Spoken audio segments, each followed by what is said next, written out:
do. Anyway, we need to head up here. I fell into a hole. What is this? Hello everybody, welcome back to another episode of Hermitcraft Season 5 with me, FalseSymmetry, and today we're over here at the base, of course. Where else would we be? I need to update this. That's something I didn't even think about. Shall we do that? Shall we do this? We've got to do this. I love it when you can update a map. I mean, it's not going to be completely not mycelium.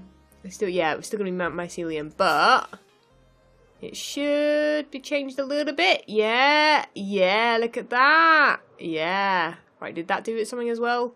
Did this one even do anything? I think this one might be the up there, which is not the right area. Yeah, that's not the right area at all. But we have a newly updated map, sorta, kinda. I will update it basically before I go away. Oh yeah, look! I've got that little tiny little bit there we need to do. Oh, and the ship! Look at that! We've only got half a ship. I've literally built it on a spawn chunk border, which is interesting. I didn't even think about that. There you go. That looks better. There's a ship there on that one. And there is pretty much a ship on this one, right? I think so. I can't look down while I'm flying, because otherwise I fly straight down, and that's a problem. I think that should be it, though. That should be it, looking nice. Anyway, today we've got a special episode yet again. It is another Q&A episode because, like I say, I am pre-recording these ones. So, oh yeah, look at that. That looks much better. Oh, that looked really cool. I heard from Azuma that I think he is planning to do some ships as well. So it'll be so cool if this whole map just has like little ships here and there. I think that would look incredible. We'll have to collab on one or something at some point in the future. Or something like that. Also, oh yeah, I haven't also put the river on there as well. The river is where those netherrack blocks were. This is where it was. So we'll have to do that as well. I'll do that in a bit. But while I'm over here, I actually came over here for two things. One was to check on my Nether Warts because I think Iskall wants these for the spawn hub. So I'm trying to grow some so that I can donate some because I don't have ink sacks and I don't have, what's the other thing he wanted? Something farmable, and I don't obviously have many farms. So I thought this is the easiest thing I can do, so I will do this and donate some of those to whatever he's planning for the hub. But also to come and collect some more paper. Now, I don't think I need any more paper, but actually one thing I need to go do before starting the Q&A is to go and grab some more gunpowder, because I want to get a good collection of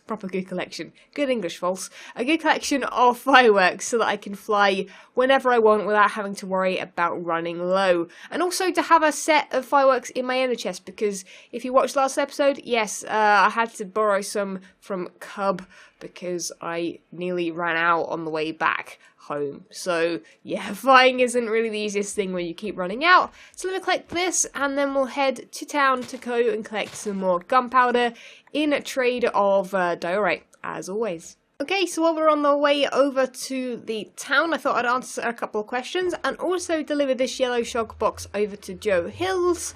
This is payment for obviously the last episode where we took on the ocean monument.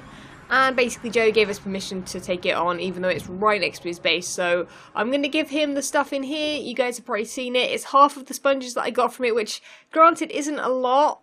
But there's also an Elder Guardian head, which I think's cool. And I think will probably suit his base pretty well. So one of the questions is about the Hall of Patrons. There we go, we're going to Joe's base. Why is there a crafting table here? Who even knows? Any reason? Shall I take it with me? I'm going to take it with me. It's mine now. It's mine. I'm going to take it. So one of the questions is from Andrew Hendricks, who asks, when are you going to start my Hall of Patrons? Now, for those that didn't know, last season and the seasons before that, oh, I could have taken that path as well, but that doesn't matter. I'll take that back to the community area. The Hall of Patrons is an area where I basically display all of my patrons that support me on patreon.com/FalseSymmetry. Anybody that supports me on there gets built in some way on the server. Now, the first time I did this, I did banners and I got everybody to submit a banner, and that was so time consuming. So then I started using skulls on armor stands, but then of course last season I had to remove the armor stands because it was too many entities. So I just put the heads on the wall with some colours relating to how much they have pledged behind them. I'm thinking about doing the same thing again with the heads and the colours behind them, but I have no idea what to actually do, basically. So if you have an idea of what I could build for my patrons as a haul of patrons, I kind of want it to be away from my base. This looks incredible. Holy flip, Joe. I don't know if I came here when it was complete. I mean, there is a bit of red glass missing, but holy flip, this looks great. I'm going to put it right here, and then I'm going to write a little thank you note as well. But yeah, I am up for ideas basically for that, so let me know down below if you're a Patreon, and also if you have an idea for it. I'd love to know, but let me write a little note here for Joe, and then we'll move on and go to the community area. Okay, I just came down the ladder and I actually didn't realise how funny the pigs look from up there. They look absolutely incredible. Oh my goodness, and I think some of these are names still from my my charity live stream, so apologies, Joe. You've got a few names of pigs and stuff like that. I feel bad. I think some of the hermits are starting to get a little bit annoyed about the name tag mobs. They keep finding them randomly, but I have only done it once and I don't plan on doing it again, so anyone they find they can kill or they can do whatever they like with, but yeah, I'm not planning on adding anymore. So if they only find it like in episode 50 or something, then that's their own fault. So another question came in from the Brickley Avatar, who asked, what advice would I give to someone starting a YouTube channel from scratch? Well, firstly, the thing I say is do what you enjoy, because I think that if you ultimately are enjoying what you're doing in a video, then it will come out in the video, and the audience will then enjoy what you're doing. So whether or not that's Minecraft building, Minecraft Redstone, other games, whatever tickles your fancy, then yeah, I think that is what you should do. Anyway, we need to head up here. I fell into a hole. What is this? What? Where have I ended up? This is not even a mine. I don't know what this place is. I guess someone dug up a lot of stone? That seems a little bit unnecessary when we've got things like that there, but whatever, tickles their fancy, I guess. I'd also actually advise people to stick to a schedule as well. It's one of the things that generally is a good idea if people know that every Saturday you upload. So for me, like, my schedule is basically 5:30 PM BST on the days that I upload. Now, most of the time that is Tuesdays, Thursdays and Saturdays with Hermitcraft, and Wednesdays and Sundays with FalseSymmetry if I am able to do 2 episodes of that a week. But sometimes there's not a FalseSymmetry episode, or maybe only 1 FalseSymmetry episode a week. So, but 5:30 PM BST is the time that everybody knows for me. Now that won't work with everybody, so I would recommend, you know, deciding a good time for you, and this is actually a little bit difficult, so I'm going to make sure I'm just counting exactly the same real quick, and then we'll head back, because I don't want to chuck too much diorite or take too much gunpowder. That would be a bad idea. There we go, I've got it. 12 bits of diorite. It was a lot quicker doing it off camera, one by one.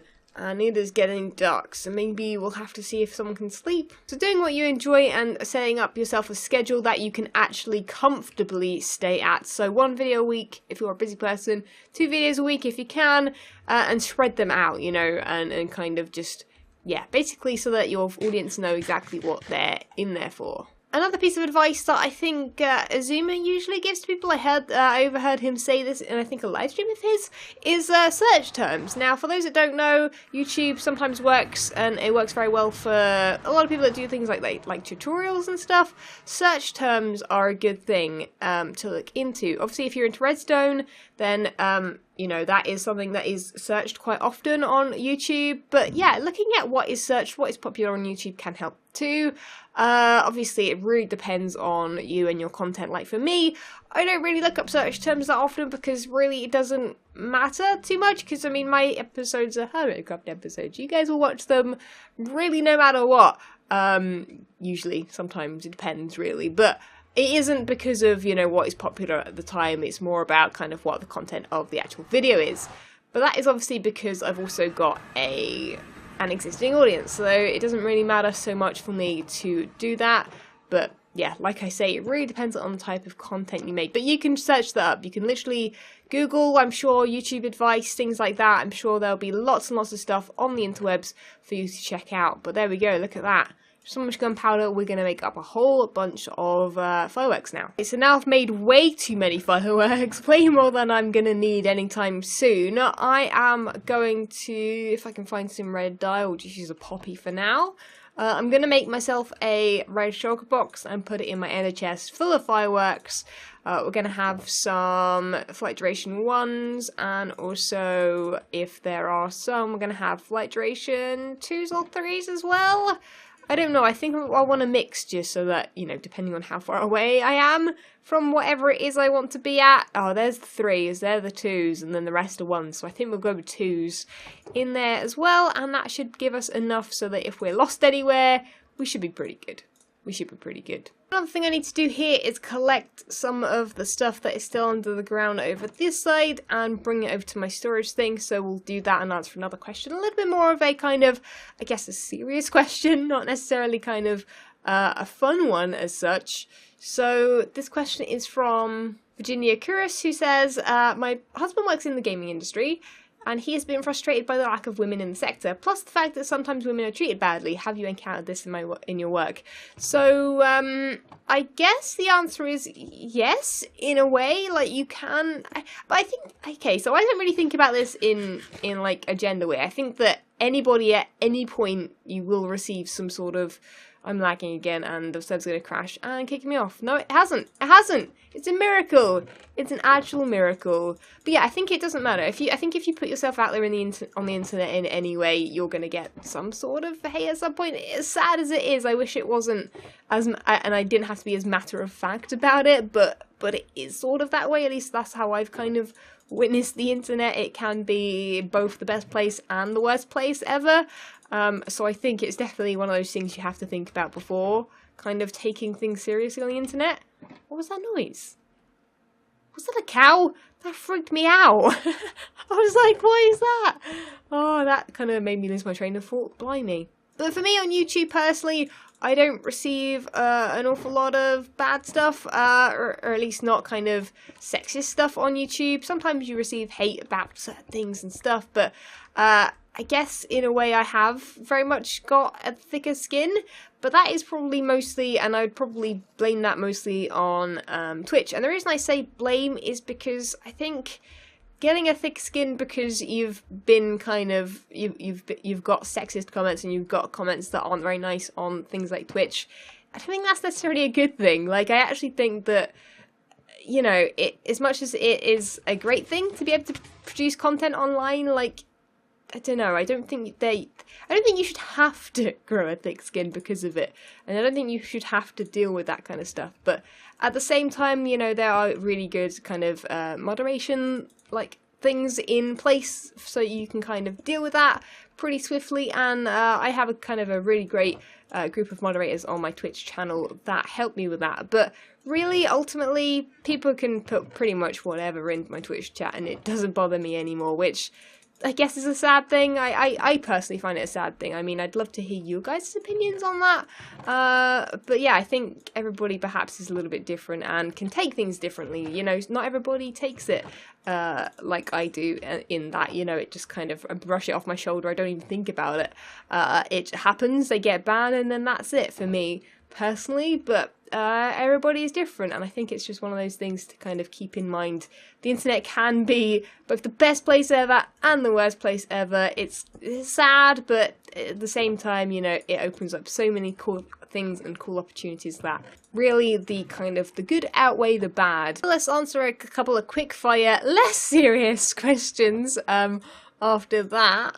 It was a little bit of a deep video. We were going deep there with the questions and the stuff. Sorry to bring the mood down, but I felt like it was something that I guess needed to be answered a little bit so that I guess everybody can understand where I come from in live streaming and things like that. If you guys witness any of that kind of stuff. So I've got a question from Anaway Gatak, who said, how did I get my Minecraft skin?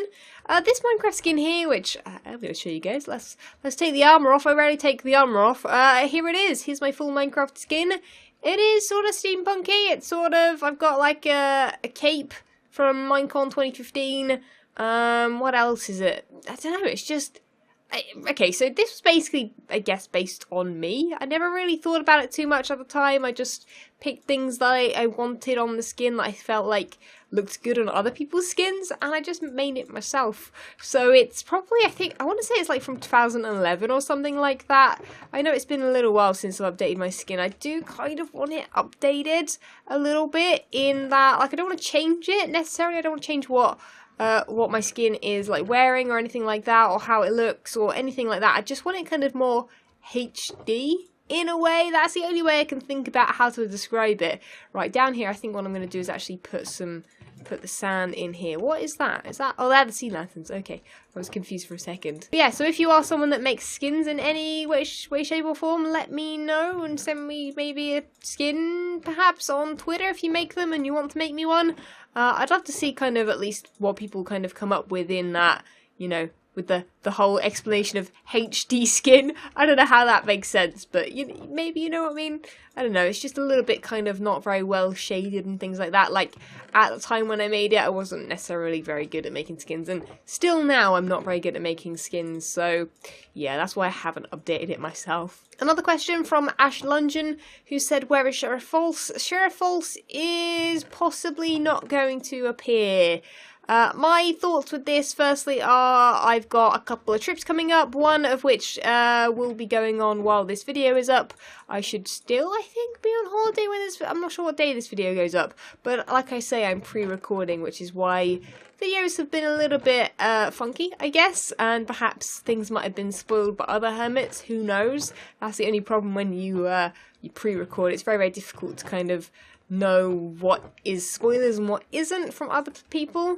So the being away and stuff really will affect me kind of following any kind of stuff that's going on the server, basically. I won't be able to follow any drama while I'm away. So I kind of thought I would step back a little bit from it and not really get involved, because otherwise stuff will be going on. I won't be here to react to it in any way, so it kind of makes it very, very difficult for me. As much as I would love to be within the drama, and, you know, I want a bit of a fight or something, you know, I don't know. I like a bit of drama here and there in small amounts, so I guess Sheriff False isn't really going to be around, or at least not for the time being. I guess never say never, but like someone pointed out, the Sheriff worked very, very well in the Mesa biome, but I don't know if necessarily it will work very well in this season. So another question, really, really quickly, from Smooth Guide Games, while I'm just doing the rest of these, is, what does Minecraft mean to you? Now, without getting too deep again into a question like that, I guess it means, well, okay, this is going to sound really, really cheesy, but it means more to me than possibly a lot of people kind of realise. I'm not going to get into it, but yes, I guess it has given me kind of a community to be a part of that I haven't been a part of before. Well, yeah, no, I've been a part of Minecraft communities before Hermitcraft, but yes, the community is like the reason I play Minecraft. Like, if the community wasn't here, I guess I'd still play it, but I'd probably play it solo or something like that. It wouldn't be as a bigger part of my life as it is now, I guess. And also, like, Minecraft has helped me a whole bunch, kind of combined with YouTube, I guess, in more ways than I can mention, kind of thing. So, I'm not going to go into it. I'll probably go into maybe if we ever have a deep stream where we chat about all this nonsense. But yeah, I do Q&As in my live streams an awful lot. So if you ever want to ask a question that needs perhaps more explanation than I can give in a video, then that is the time and place to tell me. Usually about 6 PM BST on twitch.tv/FalseSymmetry. There we go. Nice segue into that there. Right, let me get rid of the rest of these and then we'll go do something else, because blimey, these take a long while to clear out, don't they? Whew. It's night time, but I do want to do a little bit of extra grass work before we end the episode. I've got on a couple more questions, one of which is from Randomizer, who asks, what texture pack do I use? Now, I'm sleeping right now, which isn't a very good way of showing you what texture pack I'm using, but the majority of what I use is Faithful 32. However, things like grass, which has grass sides, mycelium has that too in the podzol, and things like the grey kind of bits of the end rods, and what else is there? The netherrack's brighter in colour, which helps me a lot in live streams because I have lights in my face and therefore can't see as well if things are dark. Little things like that are in Azuma's Vanilla Tweaks pack, which generally is made for a 16x16 pack, Minecraft default. But I obviously use Faithful 32, which does mean that you sometimes have a little bit of a different texture on the sides of the blocks than on the top. But yeah, the majority is Faithful 32, then there's that addition. Also, when I have Optifine, I do have a sky texture, but I don't know, I've actually been digging having no sky texture for a bit. I quite like it. Also, I really rarely walk along here. Things look way better when you walk, because that doesn't look very tall when you're flying, but from down here it looks pretty big. It looks pretty big. I'm really gonna look forward to when this base is ready and I can just wander around it. Definitely need to get on with some more trees though, maybe that'll be a task for a live stream. But I want to actually continue the grass spreading over this way. I am going to continue it the way I have been doing it, but I think for that area over there, where I want it to be dirt and coarse dirt and stuff like that, I'm actually thinking I'm going to try Azuma's method with the water perhaps and see if through a whole live stream with no one sleeping and stuff like that, if we can actually get that working for us. I don't know if it will, but I'm tempted to give it a shot anyway, and yeah, we'll see how it works. So our last question for today's video is from Oreo Ekolovich. I don't know how to say your name, I'm sorry. If you had to abandon your base and you had the chance to join another's base, who would you choose? That's a really interesting question. I was actually probably thinking about everybody's bases this season.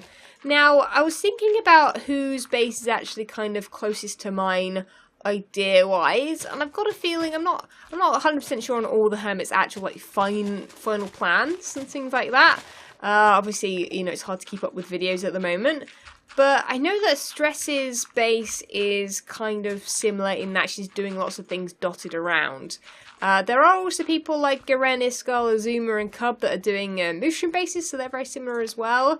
Out of those, I'm actually really digging what Ren's doing with the whole colour scheme and that kind of very kind of limited resources kind of design. I don't know if it's something I could do myself, but I find that very, very interesting. And then I was also looking at Pythons the other day. I haven't been to his for a little while and haven't seen an update of it, but he is doing what I kind of usually do, which is kind of dig like a cylindrical thing underground, which, yes, I've got that in the middle of this. But yeah, I guess that kind of thing kind of interests me too. But then everybody else has got cool things going on as well. It's just kind of, I don't know exactly what everybody else is doing, and everybody obviously has a different amount of progress done. Like, my progress has been... has my progress been fast? That's a good question for you guys, actually. Has my progress on this been fast? I mean, it won't have been fast in the last few episodes because, obviously, of pre-recording stuff while I'm away.